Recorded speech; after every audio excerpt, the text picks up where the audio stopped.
Olá, bom dia a todos, a paz do Senhor Jesus Cristo de Nazaré, que Deus te abençoe, te guarde, venha te levantar, capacitar, te erguer, aonde os irmãos estiverem, seja mais do que abençoados, em nome de Jesus. Antes de começar esse vídeo, eu quero pedir um favor aos irmãos, se inscreva no canal, na palavra inscreva-se aqui embaixo, ative todas as notificações, deixe seu like, que é muito importante. Quando você deixa seu like, se inscreve no canal, o YouTube entende que você está gostando do vídeo e indica para outras pessoas que precisam de uma palavra, precisam ser mais do que abençoados, em nome de Jesus. Eu vou soltar esse vídeo aqui e depois no final vou estar falando um pouco desse vídeo, um pouco dos acontecimentos que têm acontecido nos últimos dias da igreja na terra. Acompanhe conosco e no final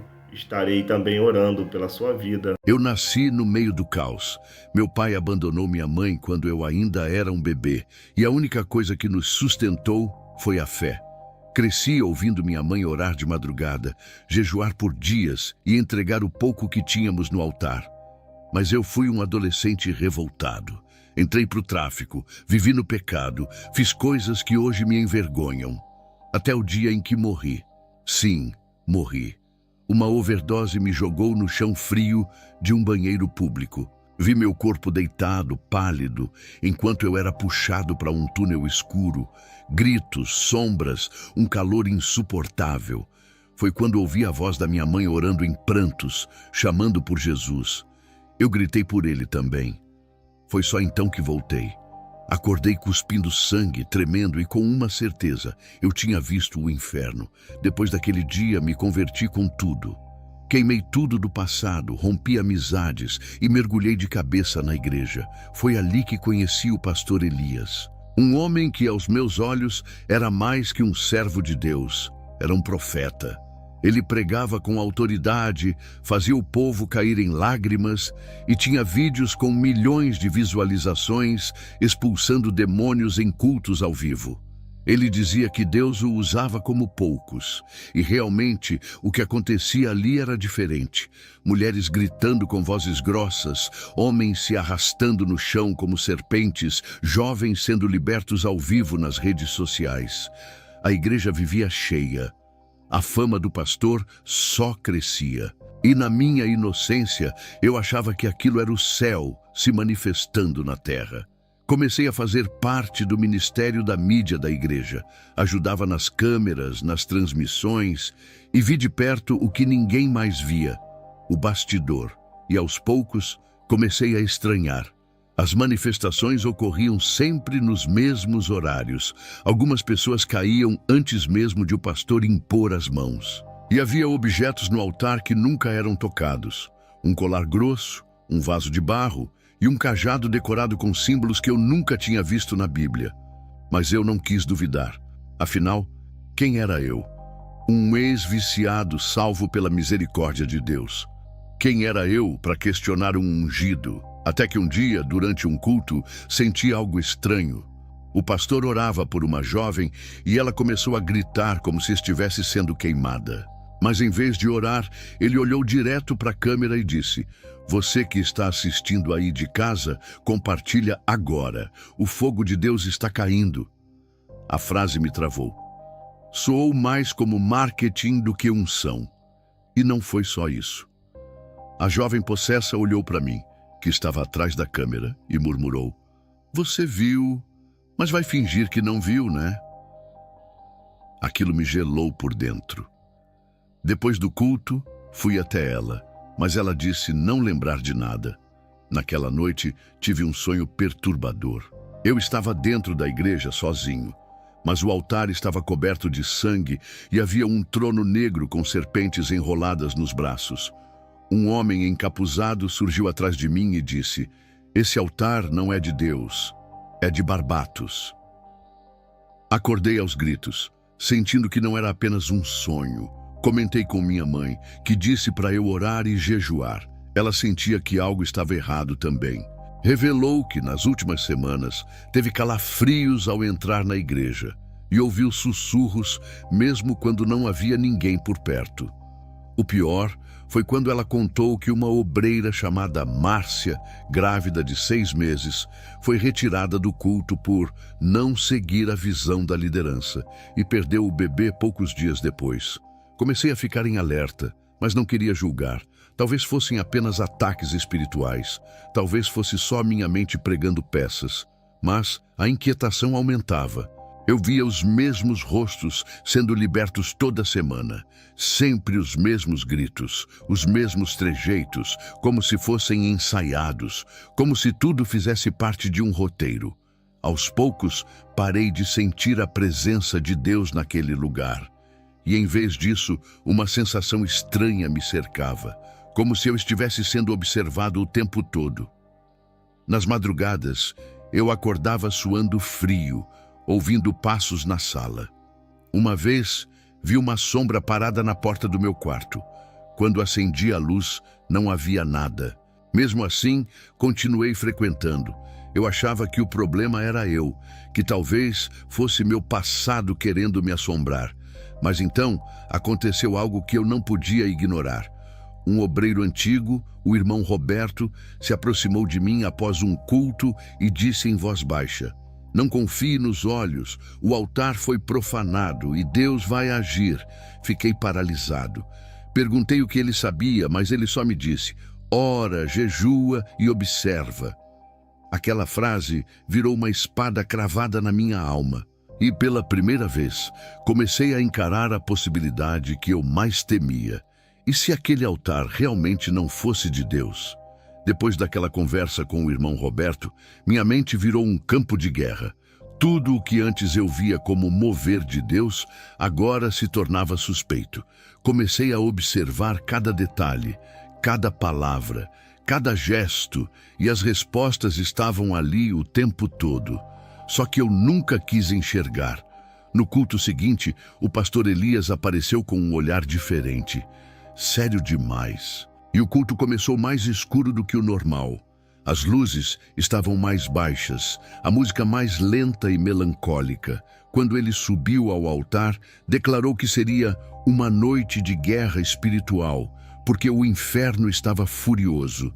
Mas parecia que ele sabia exatamente o que estava por vir. Logo no início da pregação, 3 pessoas caíram ao chão, gritando como se estivessem sendo queimadas. Elias não se assustou, sorriu. Apontou para a câmera e disse: "Hoje até quem duvida vai ver." Naquele momento, o vaso de barro que sempre ficava no altar tremeu. Eu vi, claramente. Ninguém tocou nele. Fiquei imóvel. Olhei para os outros obreiros. Nenhum deles parecia notar. Ou talvez fingissem não ver. Depois, vi o cajado que ele sempre segurava brilhar por um segundo. Não era brilho de luz. Era como se ele pulsasse, como uma veia viva. Naquela noite, sonhei de novo. Só que dessa vez, não era só um sonho. Era como se eu tivesse sido levado para um lugar espiritual. No sonho, eu andava dentro da igreja. Mas tudo estava revirado. Os bancos virados, a Bíblia rasgada, o púlpito em chamas. Atrás do altar, vi o mesmo trono do sonho anterior. E sentado nele, não era um homem. Era uma criatura com olhos de cobra, braços longos e uma voz que dizia: "Aqui é meu trono agora." Acordei gritando, com o corpo tremendo, o colchão encharcado de suor. Liguei para minha mãe e pedi oração. Ela chorava do outro lado da linha. Disse que naquela madrugada a televisão ligou sozinha na sala e ficou passando um vídeo antigo do pastor Elias. Um vídeo que já tinha sido deletado da internet. No dia seguinte, fui até a casa da obreira Márcia, a mesma que perdeu o bebê. Ela estava abatida, com olheiras profundas e uma expressão vazia. Demorou para me atender. Quando finalmente abriu a porta, ficou em silêncio. Só depois de alguns minutos falou: "Eu sei por que você veio." Disse que desde que questionou o pastor, passou a ter pesadelos. Houve batidas na porta às 3 da manhã. O berço do bebê ainda estava montado. E ela jura que ouve o choro dele à noite, mesmo sabendo que o filho morreu. Perguntei se achava que era castigo. Ela respondeu com os olhos cheios de dor. Foi praga dele ou algo que ele invocou. Voltei para casa desnorteado. Tentei orar, mas não conseguia. Toda vez que dobrava os joelhos, sentia como se alguém me observasse do canto do quarto. E não era imaginação. Um dia, vi a cortina mexer sozinha, mesmo com as janelas fechadas. O clima da minha casa ficou carregado, como se algo tivesse entrado comigo. Na semana seguinte, o pastor anunciou que haveria um culto profético de libertação máxima. Disse que Deus mandaria fogo do céu e pediu que todos jejuassem 3 dias. Eu fiz. Mas no terceiro dia, tive um novo ataque, paralisia do sono. Acordei, mas não conseguia mexer o corpo. Em cima de mim, vi um vulto. Era como um homem, mas com garras. Ele disse no meu ouvido: "Pare de mexer com quem é meu." Chorei de medo. Tentei clamar o nome de Jesus, mas não saía som da minha boca. Só quando consegui pensar com força em sangue de Cristo, o vulto sumiu. Voltei a respirar, mas tive uma crise de pânico. Liguei para o irmão Roberto e contei tudo. Ele me chamou para conversar pessoalmente. Nos encontramos num parque. Ele disse que a igreja havia se tornado um palco para demônios e que já tinha visto o pastor Elias em um ritual antigo, quando ainda era ocultista. Disse que achava que ele tinha se convertido, mas percebeu que, na verdade, o pastor só trocou de máscara. Nesse mesmo dia, soube que o irmão Fábio, um jovem muito espiritual, surtou no culto da semana anterior. Começou a gritar no meio da pregação: "Isso não é Deus. Essa igreja tem um portal no altar." Foi arrastado pelos seguranças e nunca mais apareceu. Disseram que ele surtou, que estava possuído. Mas agora eu sabia. Ele viu o que ninguém queria ver. Naquela noite, quando fui dormir, meu celular tocou sozinho. Era um vídeo de uma antiga live da igreja, apagada há meses, mas agora estava ali, como se tivesse voltado. Na imagem, o pastor Elias está sozinho diante de um espelho, fazendo gestos estranhos e dizendo: "Barbatos, prepara o ambiente. Hoje o show será forte." Meu corpo inteiro arrepiou. Aquilo era real, não era montagem. A live terminava com ele rindo alto e falando: "O povo quer espetáculo, vamos dar espetáculo." Eu não sabia o que fazer. Parte de mim queria fugir, outra parte queria confrontar. Mas lá no fundo, algo me dizia: "Você precisa ser a voz que ninguém teve coragem de ser." Na igreja, tudo parecia continuar normal, mas por dentro eu já sabia que não era o Espírito Santo que estava naquele lugar. Era outro espírito. Um espírito que se alimentava da fé dos fracos, da fama dos tolos e da ignorância dos fiéis. Eu decidi que ia descobrir a verdade por completo. Ia até o fim, mesmo que isso me custasse tudo, até a própria vida. Depois daquele vídeo no espelho, eu não consegui mais dormir. Passei a madrugada inteira assistindo e reassistindo a gravação. A cada gesto do pastor, a cada palavra murmurada, eu sentia que algo estava se movendo dentro da minha casa. Não era paranoia, era presença, pesada, escura, como se algo tivesse sido liberado pelo simples fato de eu ter visto aquilo. Na manhã seguinte, saí sem rumo. Precisava pensar. Fui até uma praça onde costumava orar no início da minha conversão. Sentei no mesmo banco e chorei. Me senti traído, como alguém que acreditou demais, como um filho enganado por um pai. Mas no meio do choro, um homem estranho se aproximou. Ele usava roupas simples, parecia um andarilho. Se sentou do meu lado e disse: "Nem todo que diz Senhor, Senhor, entrará no reino dos céus." Fiquei em choque. Perguntei se ele era crente. Ele olhou nos meus olhos e respondeu: "Sou só um mensageiro. Deus quer te mostrar o que foi escondido, mas vai doer." Antes que eu perguntasse mais, ele se levantou e foi embora. Sumiu entre as árvores. Até hoje, eu não sei se ele era um anjo, um profeta ou apenas um enviado. Voltei para casa com o coração fervendo. Eu precisava de provas, algo concreto. Algo que pudesse confirmar que tudo aquilo não era loucura da minha cabeça. Comecei a investigar o passado do pastor Elias. Vasculhei redes sociais antigas, páginas esquecidas, fóruns. Descobri que antes de abrir a igreja atual, ele havia liderado uma escola espiritual chamada Ordo de Lux Tenebris, algo como Ordem da Luz das Trevas. Achei o nome suspeito demais. Encontrei um endereço antigo. Era um galpão abandonado nos arredores da cidade. Fui até lá sozinho, no final da tarde. Entrei por uma janela quebrada. O lugar estava escuro, úmido e cheirava a mofo, mas havia símbolos nas paredes, estrelas invertidas, olhos sangrando e o nome Barbatos, escrito várias vezes com tinta vermelha. Encontrei também um altar de pedra. Em cima dele, restos de cera preta, ossos pequenos e um livro rasgado em latim. Tirei fotos de tudo. Meu coração batia tão forte que parecia explodir. Quando estava prestes a sair, ouvi passos. Me escondi. Uma voz grave falou: "Alguém esteve aqui." E depois, silêncio. Esperei quase uma hora até sair correndo dali. Naquela noite, ao tentar dormir, tive outro ataque de paralisia. Dessa vez, eu não vi um vulto. Vi o rosto do próprio pastor Elias deformado, com olhos brancos e dentes afiados. Ele disse: "Você cruzou o limite, agora é pessoal." Acordei chorando, completamente molhado de suor, com a sensação de que ele estava ali, no quarto. No dia seguinte, mostrei as fotos ao irmão Roberto. Ele ficou pálido. Disse que aquilo era uma base de invocação, um lugar onde demônios eram chamados e selados em objetos. Ele disse que aquele cajado que o pastor levava para o altar provavelmente estava carregado com uma entidade, e o vaso de barro também. Foi quando ele contou algo que me arrepiou inteiro.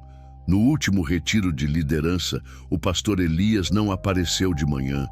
Quando entrei no quarto dele, ele estava de joelhos, nu, diante de um espelho, falando em línguas estranhas. Quando me viu, riu e disse: "Só estou me consagrando." Roberto nunca contou isso para ninguém, até agora. As peças começaram a se encaixar e a verdade era pior do que eu imaginava.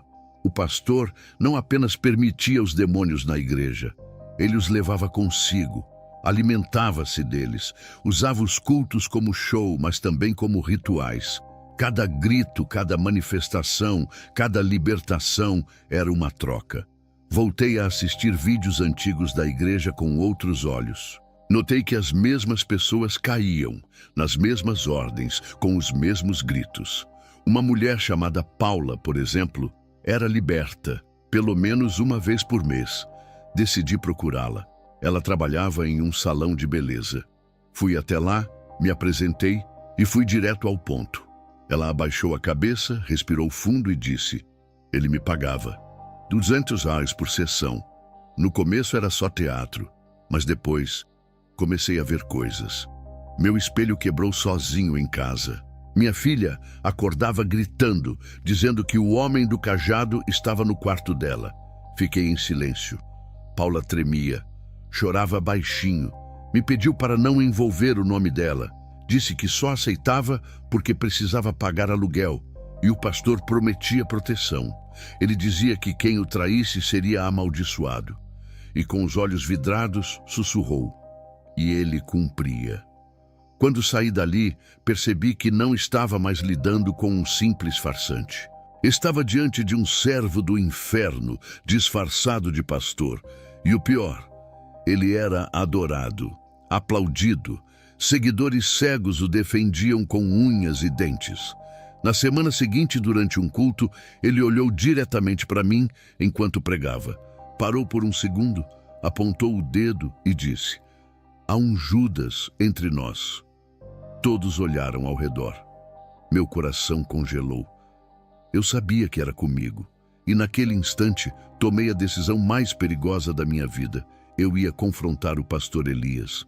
Mas antes, eu precisava ter certeza de que Deus ainda estava comigo, porque o que eu estava enfrentando não era carne nem sangue.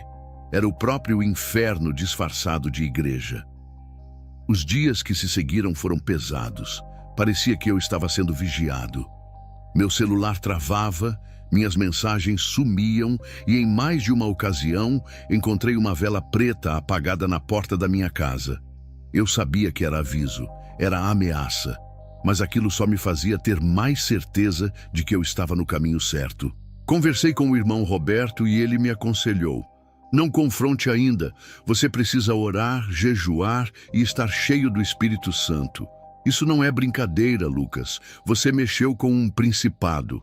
Essas palavras ficaram martelando na minha cabeça. Eu não podia agir na carne. O que eu estava enfrentando era muito maior do que eu. Voltei a jejuar. 7 dias, quebrando só à noite. Durante esse tempo, tive visões estranhas. Um dia, durante a oração, vi minha Bíblia se abrir sozinha no livro de Jeremias, capítulo 23, onde Deus condena os falsos profetas. Parecia uma resposta direta, um selo, como se o próprio Senhor dissesse: você está certo em me defender. Naquela mesma semana, encontrei novamente Paula, a mulher que havia sido paga para fingir possessões. Ela estava em pânico. Disse que a filha de 7 anos começou a falar palavras que ela não entendia e desenhava o cajado do pastor nas paredes do quarto. Lucas, eu preciso sair dessa cidade. Ele sabe que falei com você. Tentei acalmá-la, mas confesso que eu também sentia medo. O clima espiritual ao redor do pastor era denso, escuro. Parecia que onde ele passava deixava uma marca. E mesmo assim, a igreja seguia cheia. Pessoas viajavam horas só para ver os milagres. Era como um show, um espetáculo grotesco disfarçado de culto. Foi aí que conheci uma figura inesperada. André, ex-assessor do pastor Elias. Ele me mandou mensagem dizendo que queria conversar, mas que não confiava em ninguém. Nos encontramos à noite em um estacionamento de supermercado. Ele parecia nervoso, tremia e olhava para todos os lados. Você tem noção de com quem está mexendo? Foi a primeira coisa que ele me disse. Eu não respondi. Ele continuou. O pastor Elias tem pacto com Barbatos. Ele mesmo me mostrou o contrato. Disse que não era pecado porque tudo era por um propósito maior. André entregou uma cópia de fotos guardadas num pendrive. Eram imagens de Elias em rituais, com velas negras, sangue e um altar com uma estátua com chifres. Voltei para casa em choque. Ao colocar o pendrive no notebook, o computador travou. Tela preta. Só uma frase apareceu. Ele é meu. Você não tem ideia do que está fazendo. O computador desligou sozinho. Nunca mais ligou. Naquela madrugada, acordei sufocando. Era como se algo pressionasse meu peito. Quando consegui acender a luz, vi marcas roxas nos meus braços, como dedos. Levantei desesperado, orei em voz alta, clamei pelo sangue de Jesus. Só assim, o ar voltou ao normal. A presença maligna desapareceu, por enquanto. No dia seguinte, fui até outra igreja escondido e pedi oração. Um pastor chamado Valdir, que eu nunca tinha visto antes, orou por mim e disse algo que me arrepiou. O Espírito Santo manda te dizer: Elias não é dele, mas você é. Continue. Era a confirmação que eu precisava. Voltei para casa decidido. Liguei para André e pedi que me ajudasse a confrontar o pastor. Ele recusou com medo. Disse que já tinha visto o que acontece com quem o desafia. Márcia perdeu o bebê, Fábio desapareceu e eu vivo tendo sonhos com corpos queimando. Mas antes de desligar, disse: se for fazer isso, grava, expõe. Naquele domingo fui ao culto como de costume, mas algo estava diferente. O pastor Elias estava de branco, com olhos vermelhos de tanto colírio ou insônia, sei lá. O culto estava lotado. Câmeras, luzes, aplausos. Quando ele subiu ao púlpito, disse: hoje Deus vai revelar quem está do lado dele e quem está contra. Eu sabia que ele estava se referindo a mim, mas não me intimidei. Durante a oração, quando ele pediu para todos fecharem os olhos, eu mantive os meus abertos. E vi, com clareza, uma sombra saindo do cajado e rodeando os fiéis. A maioria caiu no chão. Mas aquilo não era o Espírito Santo, era outra coisa. Depois do culto, fui até ele. Pela primeira vez, cara a cara, falei firme: Pastor Elias, eu sei da verdade, sei do pacto, sei de Barbatos. Ele me encarou com um sorriso cínico, disse: então você sabe mais do que devia. Colocou a mão no meu ombro e falou: se eu estiver mentindo, que Deus me castigue agora mesmo. Essas palavras gelaram meu sangue. Era como se ele tivesse desafiado o próprio céu, como se zombasse de Deus. Eu senti naquele instante que algo havia sido liberado. O ar ficou pesado, o céu escureceu, e uma tempestade começou a se formar do lado de fora. Saí da igreja antes que a ira de Deus caísse ali dentro, e eu sabia o que viria a seguir não seria bonito de ver.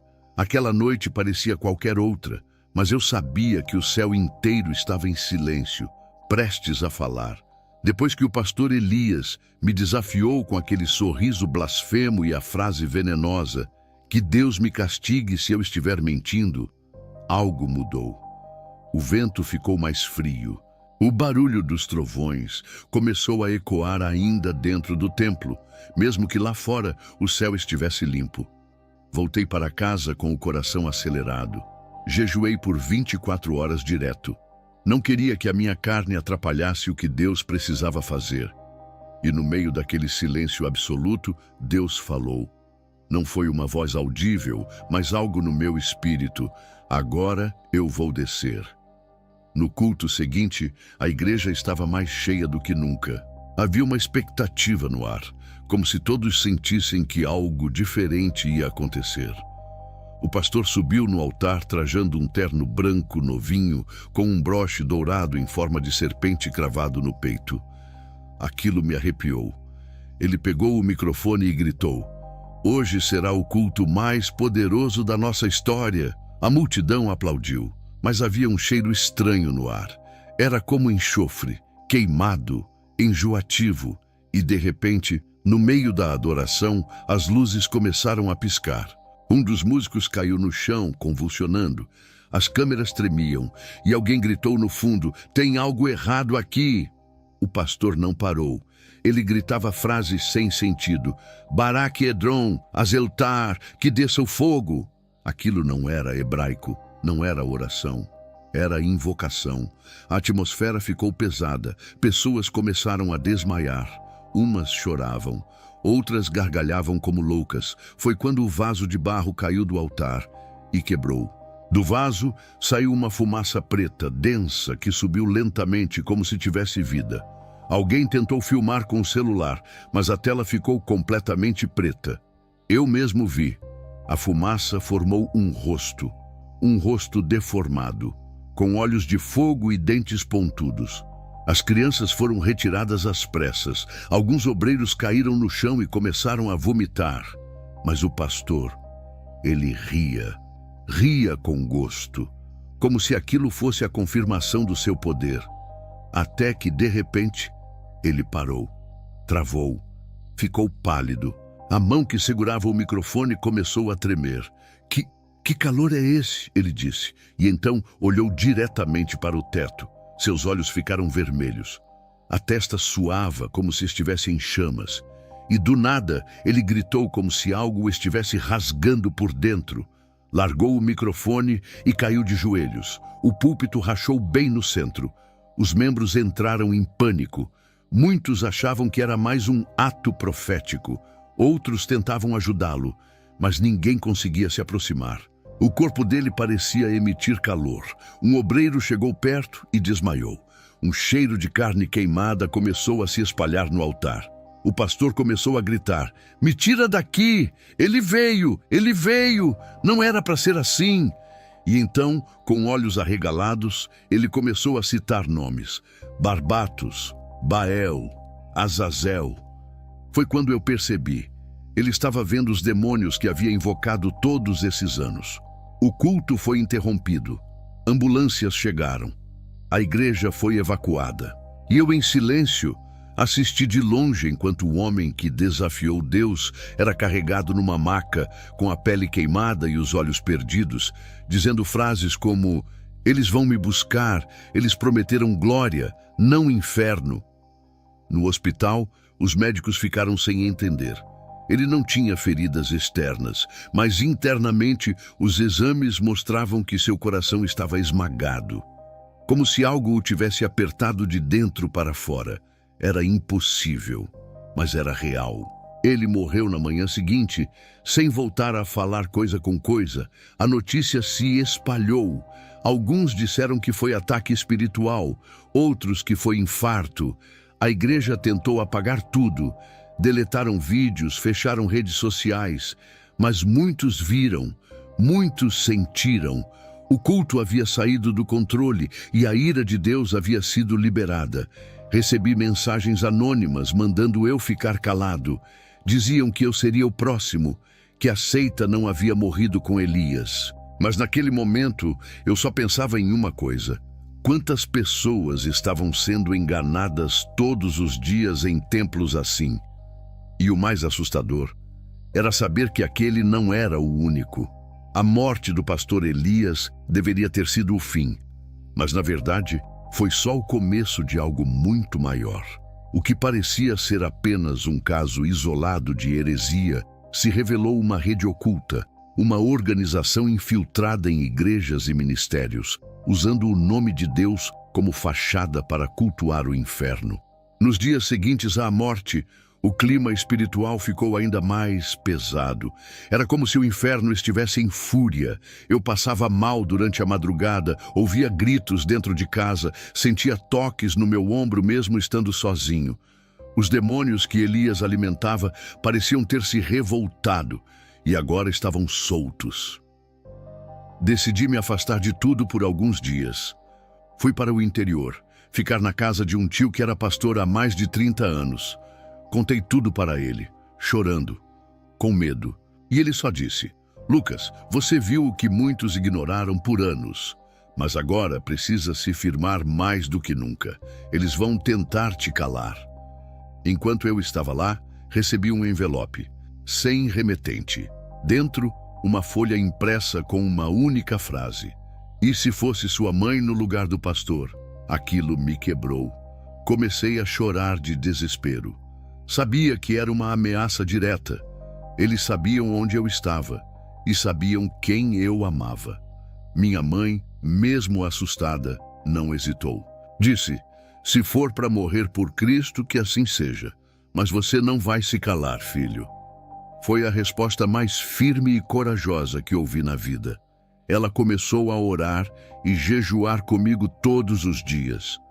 E foi nesse período que começamos a entender que a coisa ia muito além de Elias. Começaram a circular vídeos e áudios vazados de conversas entre Elias e outros pastores. Gente com canais grandes, milhões de seguidores. Em um dos áudios uma voz dizia: hoje invocamos Barbatos para garantir um mover forte. O culto foi sucesso, bateu 80 mil ao vivo. Era tudo teatro. Um show demoníaco disfarçado de unção. Recebi também o depoimento de uma ex-integrante da equipe de mídia de outra igreja. Ela se identificou como Rebeca e contou que também participava das simulações. Tudo era combinado, até a posição das câmeras. Eles falavam em línguas demoníacas nos bastidores e diziam que era glossolalia angelical. O pior foi descobrir que algumas pessoas realmente eram possuídas, mas não pelo Espírito Santo. Eram vítimas. A igreja era o ritual. Os vídeos, os gritos, os cultos, tudo alimentava uma energia, uma abertura. As redes sociais viraram o novo altar e likes, o novo sacrifício. Comecei a ser seguido por um carro preto várias vezes. Câmeras do meu prédio foram apagadas misteriosamente. Ameaças chegaram no meu e-mail. Você pode ser o próximo Elias se continuar. Eu sabia que era verdade e que eles estavam tentando me quebrar pelo medo. Foi aí que sonhei com Elias. Ele estava em uma caverna, acorrentado, coberto de vermes. Olhava para mim e dizia: você me entregou e agora eles me torturam. Acordei em pânico, com gosto de sangue na boca. Minha mãe orou por mim e disse: ele quer que você sinta culpa, mas você só revelou a verdade. Decidi que não podia mais ficar calado. Falei com um jornalista cristão que me ajudou a organizar todos os arquivos, prints, vídeos e áudios. Juntos, preparamos uma série de denúncias, mas eu não queria só expor. Eu queria alertar, salvar quem ainda acreditava que aquilo era de Deus.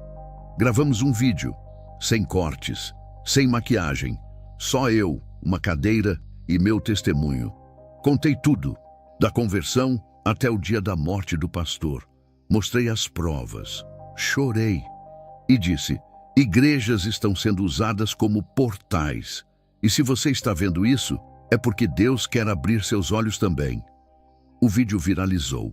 Em menos de 48 horas, mais de 2 milhões de visualizações. Mas junto com os comentários de apoio, vieram os ataques. Mentiroso, blasfemo. Quem é você para julgar um ungido? Mas também recebi mensagens de mães, jovens, ex-membros de igrejas semelhantes. Gente que disse: agora tudo faz sentido, eu sentia, mas achava que era só eu.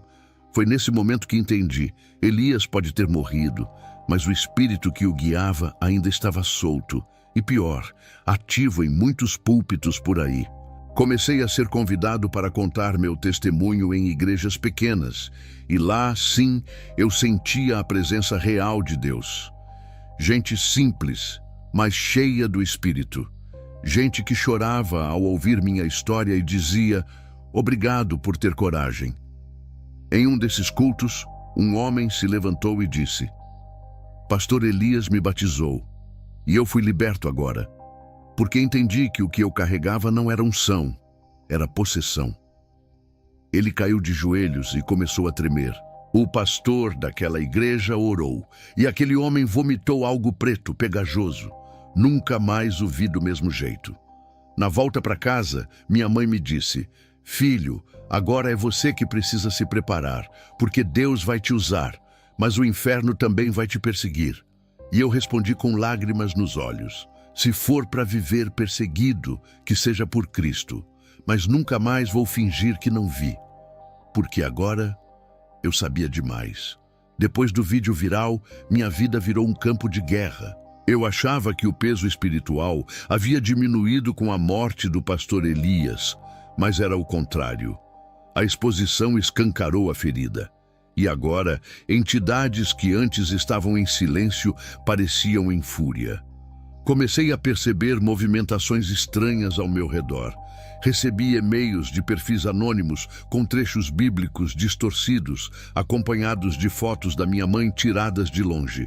Em um deles diziam: ela será a próxima oferenda. Meu coração gelou, mas minha mãe, firme como sempre, me abraçou e disse: Lucas, Deus é meu escudo. Que eles tentem. Os pesadelos voltaram com força. Sonhava com cultos onde as pessoas eram amarradas em correntes invisíveis e o púlpito era um buraco negro sugando todos. Sempre no centro da visão estava Elias, mas agora ele não ria. Ele chorava e dizia: eu fui enganado também. Numa madrugada, acordei com o som de batidas violentas na porta. Quando abri, não havia ninguém. Mas no chão havia uma cruz de cabeça para baixo, feita com sangue de galinha. Liguei para o irmão Roberto. Ele foi até minha casa, orou forte e disse que a perseguição era sinal de que algo ainda mais podre estava por vir à tona. 2 dias depois, recebi uma mensagem de um perfil chamado Awara Testemunha Silenciosa. Era um vídeo curto, sem som, de dentro de um quarto escuro. Alguém gravava um ritual. No centro da sala, uma figura de túnica preta fazia gestos diante de um altar. Quando a câmera se aproxima, dá para ver nitidamente. É Elias, anos antes de abrir a igreja. Mostrei o vídeo para o jornalista com quem eu estava trabalhando. Ele fez uma descoberta chocante. Aquela gravação havia sido feita no mesmo galpão onde eu encontrei os símbolos e o altar de pedra. Mais do que isso, conseguimos rastrear uma das vozes do vídeo. Era um pastor ainda ativo, com uma igreja de mais de 500 mil inscritos no YouTube. Ou seja, Elias não era um lobo solitário. Ele fazia parte de uma rede bem organizada de líderes que vendiam milagres em troca de influência, dinheiro e pactos com entidades específicas. E essas entidades, segundo os registros antigos que encontramos, eram adoradas por seitas ocultistas desde o século XVII. Em um dos cadernos antigos que conseguimos, havia um trecho que me arrepiou até os ossos. Barbatos promete fama, influência e poder, desde que seu nome seja entoado em púlpitos com aparência de santidade. Era isso. Elias havia construído um altar para Barbatos usando a estrutura de uma igreja. E mais, a cada culto com manifestação falsa, a entidade era alimentada.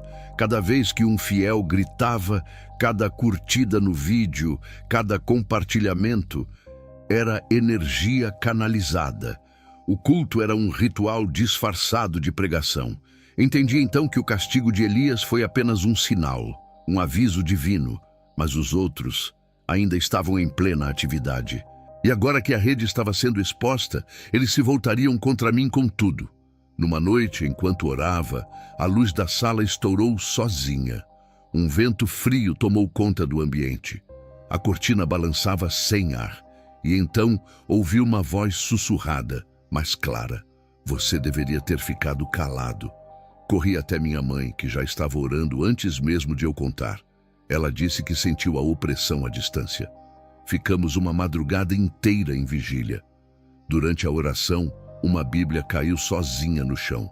Aberta no Salmo 91, Deus estava dizendo: eu ainda sou o teu abrigo. Aquilo me deu força. E então tive um sonho. Jesus estava diante de mim, em silêncio, com lágrimas nos olhos. Apontava para uma multidão de pessoas com vendas nos olhos e correntes nos pés. Acordei com o peito queimando. Era o chamado. Eu não podia parar agora. A denúncia não era mais contra Elias. Era contra um sistema inteiro que estava comercializando demônios como se fossem bênçãos. Continuei recebendo testemunhos. Uma mulher me contou que seu filho ficou mudo após ser liberto num culto desses. Outra disse que sua filha se suicidou depois de passar mal em uma dessas igrejas e ser chamada de vítima de maldição hereditária, ao vivo, em uma live com mais de 100.000 pessoas assistindo. Percebi que o problema não era apenas espiritual, era também psicológico, emocional, social. Gente simples estava sendo destruída, manipulada por homens que usavam o nome de Deus como disfarce para rituais perversos. E aí veio o golpe final. Invadiram minha casa. Não levaram nada. Só reviraram tudo e deixaram uma única coisa sobre a mesa. O colar que o pastor Elias usava, com o símbolo de Barbatos. Entregaram um recado silencioso. Mas eu não me intimidei. Fui à delegacia, fiz boletim, entreguei tudo à mídia cristã que estava comigo e deixei claro, se eu morrer, a verdade já foi lançada e não tem como apagar, porque quem expôs não fui eu, foi o próprio Deus. A invasão à minha casa foi a gota d'água, não pelos objetos revirados, nem pelo colar deixado como ameaça, mas pela certeza de que eu estava incomodando algo muito mais profundo e mais antigo do que qualquer igreja física. Eles não estavam mais escondendo, agora era uma guerra aberta.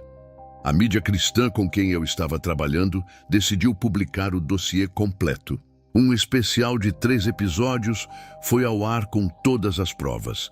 Vídeos, documentos, rituais, nomes de líderes, movimentações financeiras suspeitas e até prints de contratos espirituais com cláusulas simbólicas escritas em latim. O conteúdo explodiu. Pastores começaram a ser investigados, igrejas foram interditadas. Uma delas, com 1 milhão de seguidores, simplesmente sumiu do ar da noite para o dia. Mas o estrago já estava feito. O público, antes cego, agora começava a ver. E entre os gritos de revolta e traição, surgia também o arrependimento coletivo. Enquanto isso, eu vivia como num campo minado. Troquei de número, saí das redes sociais, só falava por meio da mídia parceira. Ameaças continuavam chegando, algumas veladas, outras escancaradas. Mas a cada ataque, um novo testemunho surgia. Era como se a exposição da verdade tivesse aberto os olhos de milhares. Foi então que conheci Denise, uma ex-freira que havia sido abusada espiritualmente por um dos líderes do círculo ocultista. Ela me procurou chorando e contou que, quando jovem, foi levada a um retiro profético, onde presenciou um sacrifício simbólico feito com sangue animal e um pacto coletivo de silêncio. Ela tentou denunciar na época, mas foi internada à força por transtorno místico. Denise me entregou um caderno antigo, escondido por anos. Nele, nomes de dezenas de líderes, todos eles com igrejas, canais, ministérios e até escolas de teologia. Alguns já mortos, outros ainda vivos e ativos. E o mais assustador, muitos tinham os mesmos símbolos do colar de Elias. A seita era maior do que eu imaginava. Comecei a compartilhar esses relatos com líderes sérios e fiéis verdadeiros, pastores honestos, igrejas simples que se uniram em oração. Pela primeira vez, senti que não estava mais sozinho. Um movimento de intercessão começou. Igrejas se reuniam para clamar por libertação espiritual nas regiões mais afetadas, mas os ataques espirituais se intensificaram. Uma noite, acordei com minha mãe gritando no quarto dela. Quando entrei, ela estava de pé, olhos abertos, mas em transe. Murmurava palavras em outra língua. Toquei nela e senti um choque. Comecei a orar desesperadamente. Depois de minutos, ela voltou a si e chorou dizendo: "Eu sonhei que o inferno estava reunido contra você, Lucas."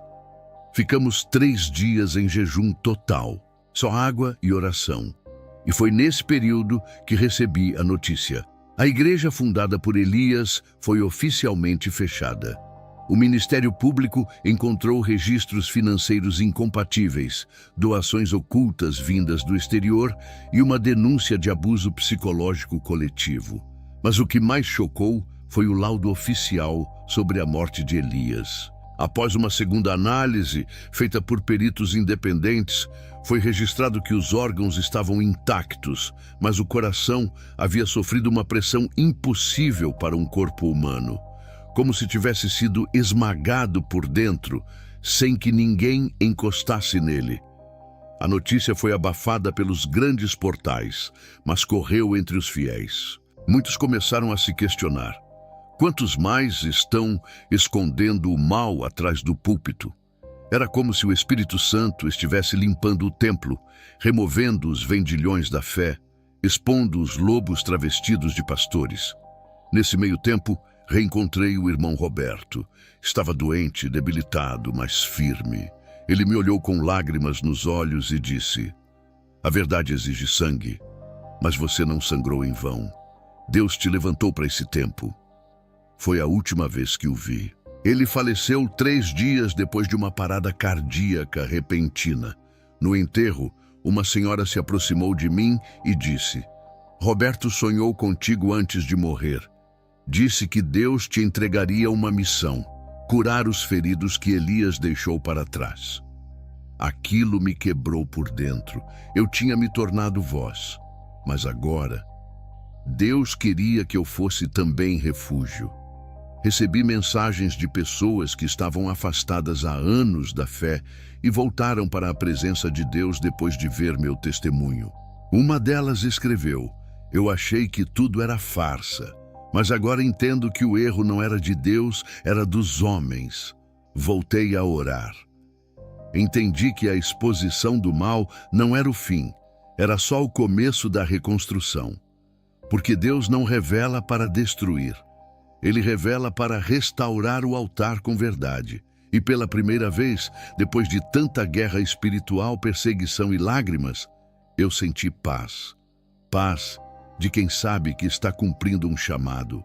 Paz de quem vê a luz voltando a brilhar onde só havia trevas. Mas eu também sabia que o inferno ainda não havia desistido de mim. Depois de tudo o que vivi, vi e enfrentei, chegou um momento em que minha alma gritou por descanso. A guerra espiritual tinha me deixado em pedaços. Eu falava de Deus todos os dias, denunciava o mal, orava por outros. Mas por dentro, eu estava esgotado, como se, ao revelar os demônios, eu tivesse esquecido de voltar para os braços do Pai. Foi nesse estado que decidi passar alguns dias sozinho, numa chácara afastada, onde não pegava sinal de celular nem internet. Só eu, uma Bíblia velha e o silêncio. Achei que fosse descansar, mas ali foi onde Deus realmente me encontrou. No primeiro dia, só chorei. Eu me sentia sujo.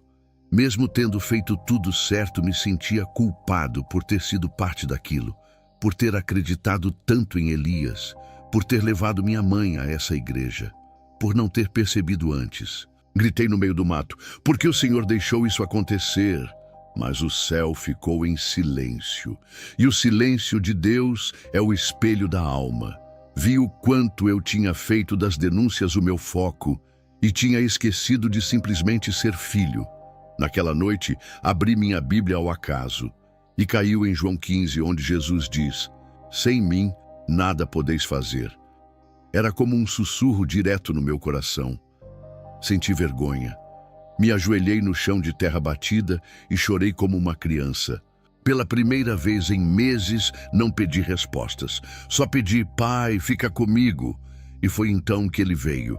Não vi uma luz, não ouvi trovões, mas senti uma presença tão forte, tão doce, tão real, que meus ossos tremeram.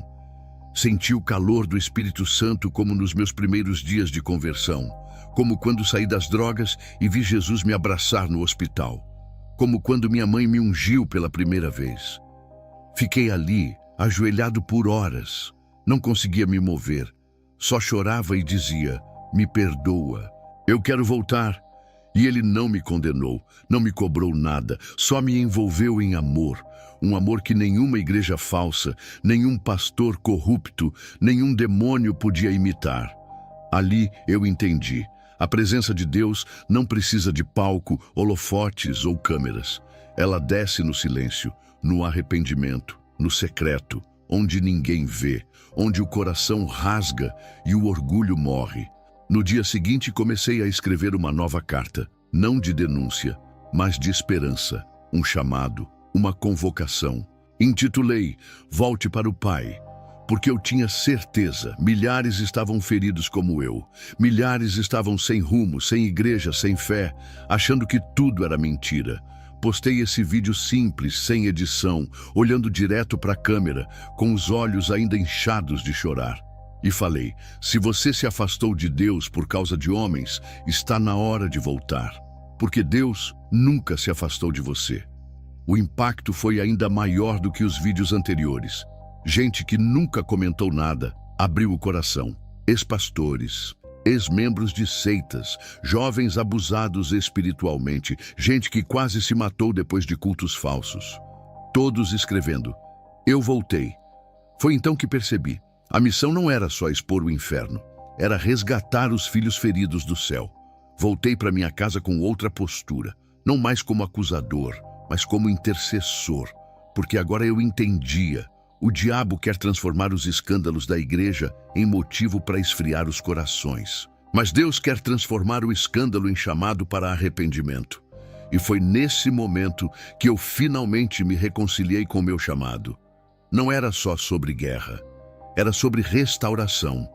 Eu tinha visto o diabo de perto, mas agora eu via Deus ainda mais de perto. E nenhuma escuridão, por maior que fosse, podia apagar essa luz. Hoje, olhando para trás, eu entendo por que vivi tudo aquilo. Por que tive que tocar no altar contaminado. Por que tive que ver com meus próprios olhos o diabo usando o nome de Jesus como disfarce. Era para que eu pudesse dizer com convicção: nem todo milagre vem de Deus, mas toda verdade liberta. Muita gente me pergunta se eu me arrependo de ter começado essa denúncia, se eu teria preferido continuar cego, confortável no banco da igreja, sem saber da podridão que havia por trás daquele púlpito. A resposta é simples. Eu preferiria perder tudo do que continuar servindo a um Deus falso com rosto bonito. O inferno é elegante, mestre. Ele não chega com chifres e rabo. Ele veste terno, prega bonito, fala manso e sabe exatamente o que a carne quer ouvir.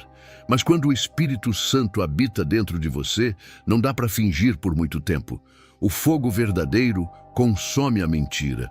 Depois dos vídeos, dos testemunhos e da repercussão nacional, vieram convites, entrevistas, propostas, até mesmo ofertas de dinheiro para melhorar minha produção e profissionalizar o conteúdo. Mas eu recusei todas, porque eu não quero transformar a verdade em entretenimento. Isso foi justamente o que matou o Elias. Eu decidi que minha missão é outra, chamar o povo de volta para o altar da verdade, para a presença de Deus sem maquiagem, sem vaidade, sem palco. Só a palavra, a cruz e o Espírito Santo.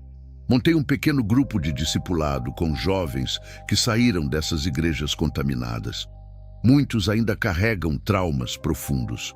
Alguns sofrem opressões, outros têm medo de abrir a Bíblia. Mas aos poucos, com oração e jejum, Deus tem restaurado um por um. A cada lágrima que escorre num desses encontros, eu me lembro do dia em que eu mesmo gritei: Pai, fica comigo. E Ele ficou, e tem ficado desde então. Minha mãe, aquela mulher guerreira, hoje lidera um ministério de intercessão. E nunca mais fomos atacados, porque quem toca em um escolhido de Deus, mexe com o céu inteiro. Mas isso não quer dizer que estamos em paz, porque a guerra continua, as seitas continuam, os púlpitos profanados ainda estão por aí, talvez até mais organizados do que antes. Mas agora, eles sabem que a luz está acesa e que o silêncio acabou. E a você que está ouvindo minha história, eu digo com todo o amor e toda a autoridade espiritual que Deus me deu: pare de idolatrar homens, pare de buscar fogo estranho, pare de correr atrás de show, volte para a cruz, volte para o secreto, volte para o joelho dobrado, porque o Espírito Santo não grita, ele sussurra. E quem está acostumado com gritaria de possessão, muitas vezes não reconhece a doçura da voz de Deus. O culto de verdade não precisa de câmera. O milagre real não precisa de edição. E a libertação mais poderosa acontece no silêncio do quarto, entre você e o Pai. Aos que brincam com demônios e zombam de Deus por likes, eu deixo um aviso: o juízo não falha. Elias morreu desafiando o próprio Deus, mas não foi Deus quem o matou. Ele mesmo cavou sua cova ao desprezar a presença do Espírito e se alimentar do aplauso dos homens. A fama que vem do inferno dura pouco, mas a glória que vem de Deus atravessa gerações. Se você está ferido, perdido, desconfiado da fé, eu entendo. Eu estive aí também, mas não culpe Deus pelos pecados dos homens. O Pai ainda está de braços abertos e Ele te quer de volta. Essa foi minha história, mas pode ser a sua também. Volte enquanto há tempo.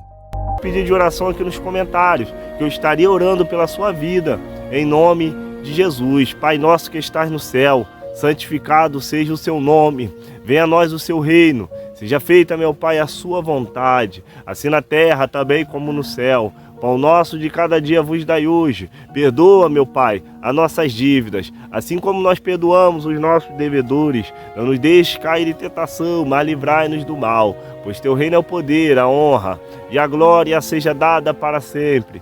Bendito Deus, poderoso, magnífico, eterno e bondoso Pai. Pai celeste, neste dia chamado hoje, glorificamos e exaltamos o teu nome, porque só o Senhor é digno de honra, glória, louvor, majestade seja dado a ti, Senhor amado, Deus Todo-Poderoso. eu quero lhe pedir perdão por atos, falhas, palavras, pensamentos, te agradecendo, meu Pai, por mais uma oportunidade essa que o Senhor nos concedeu, de nós estarmos aqui clamando, adorando e glorificando ao teu nome. Deus Todo-Poderoso, que nesta hora, neste dia chamado hoje, a cada família, meu Pai, representada aqui neste vídeo, Senhor, que o Senhor venha visitar nesta hora, quebrando todo o laço do adversário, toda a seta do inimigo, aquilo que se levanta da esquerda, da direita, da retaguarda, tentando parar, tentando, meu Pai amado, enganar os teus filhos nesta terra, que seja repreendido e jogado por terra. Eu não te peço prata, também não te peço ouro, mas o que eu te peço nesta hora, meu Pai, que o Senhor venha nos revestir da tua couraça, meu Pai amado, vai levantando, capacitando, erguendo teus filhos, Senhor amado, ô Espírito Santo, que a cada família representada aqui, que seja coberta com teu sangue, porque teu sangue é precioso, teu sangue, meu Pai, é poderoso, Senhor amado, Deus Todo-Poderoso, em nome de Jesus Cristo de Nazaré, que nesta manhã o Senhor venha nos limpar, meu Pai. Venha tirar, meu Pai, tudo aquilo que não presta, toda a seta do adversário, ô Espírito Santo, aquilo que tenta nos atacar da esquerda, da direita, da retaguarda, tentando nos parar, para tentar nos enganar, Senhor, através deste clamor, desta súplica, eu quero lhe pedir, Senhor amado, vai tirando, meu Pai amado, ô Espírito Santo, todo Judas Iscariote, todo Sabalate e Tobias, meu Pai, todo Ananias e Safira, que se levanta, meu Pai, contra a nossa vida, contra a nossa casa, contra a nossa família, que seja repreendido e jogado por terra. Vai jogando, meu Pai, toda obra de macumbaria, obra de feitiçaria, magia negra, toda obra de voodoo, obra feita a 7 palmos da terra, das cachoeiras, Senhor amado, das mata virgem, que seja repreendido e jogado por terra.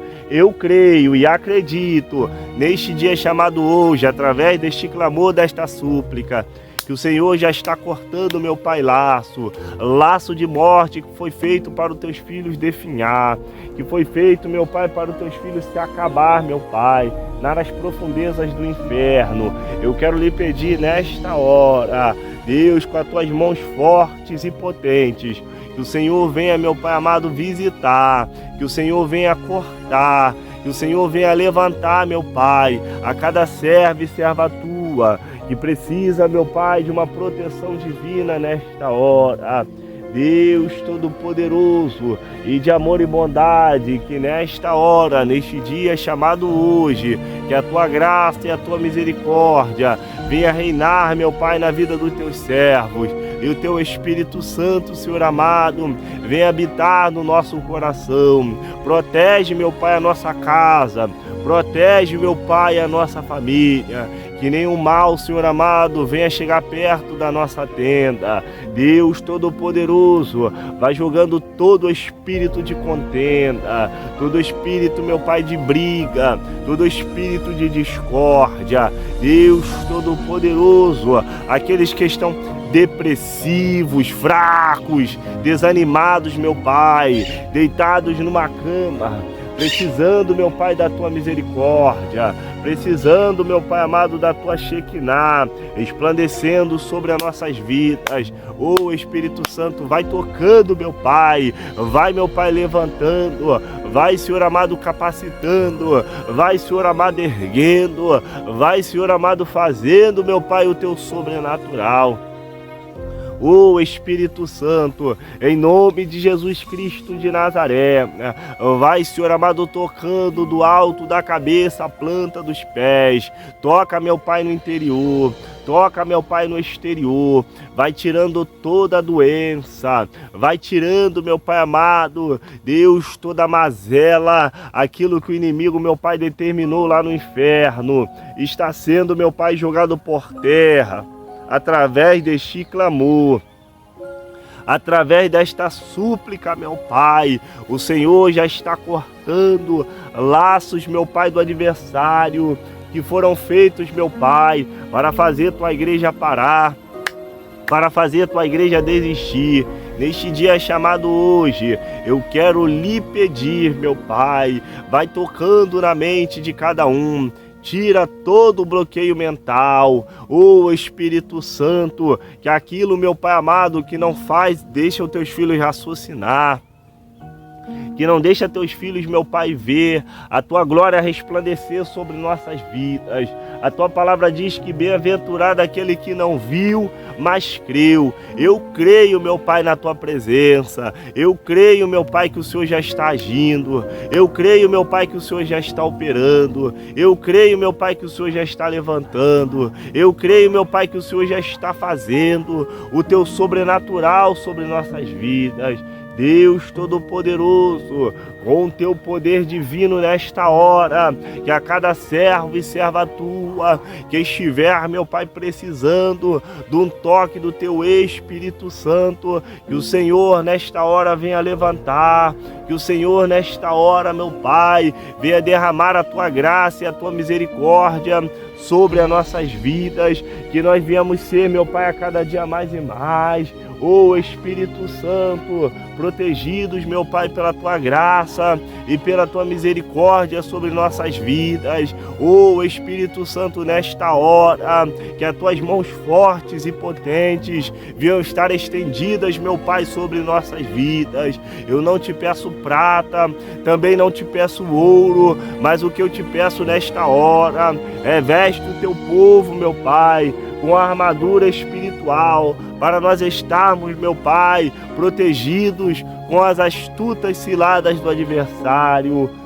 Espírito Santo, eu creio e acredito nesta hora que o Senhor já está fazendo o teu milagre. A tua proposta, meu Pai, Deus Todo-Poderoso, é de nos abençoar, mas o Senhor, Senhor amado, às vezes não abençoa devido à incredulidade do povo, que já não acredita mais nas promessas, já não acredita mais na glória da segunda casa. Mas eu creio, meu Pai, e eu quero determinar a partir, meu Pai, da tua autoridade, a partir, meu Pai amado, da tua autorização, que aonde tiver um filho ou filha tua, precisando de uma porta de emprego, precisando de uma porta aberta, precisando, meu Pai amado, agora, meu Pai, do milagre sobrenatural, Espírito Santo, a tua palavra diz em Lucas 1,37, porque para o Senhor nada é impossível aos olhos do Senhor. Deus Todo-Poderoso, na autoridade do teu santo nome, o Senhor nesta hora venha fazer, meu Pai amado, algo lindo e sobrenatural, Senhor amado. Deus amado e querido, Espírito Santo, eu quero, meu Pai, te agradecer por mais uma oportunidade a qual o Senhor tem nos concedido, meu Pai. Nos livra, meu Pai, do homem sanguinário, nos livra, meu Pai, da bala perdida, nos livra, meu Pai, dos assaltos, dos acidentes. Deus Todo-Poderoso, que a cada dia, meu Pai, nós venhamos ser prósperos, que a cada dia nós venhamos ser abençoados, Senhor. Espírito Santo, eu quero lhe pedir neste dia chamado hoje, guarda a nossa vida, guarda a nossa casa, guarda a nossa família, guarda o nosso lar, meu Pai. Eu quero dizer, meu Pai, profetizar para os teus filhos, eles vão dizer também profetizar, que eu e minha casa serviremos ao Senhor, meu Pai. Fica conosco, derrama a tua glória sobre nós. São essas bênçãos que eu te peço e já te agradeço. Em nome de Jesus Cristo de Nazaré. Amém. E graças a Deus. Que Deus te abençoe e te guarde em nome de Jesus. Se inscreva no canal, palavra inscreva-se aqui. Ative todas as notificações, deixe seu like, que é muito importante. Quando você deixa seu like, se inscreve no canal, o YouTube entende que você está gostando do vídeo e indica para outras pessoas que precisam de uma palavra, precisam ser mais do que abençoados.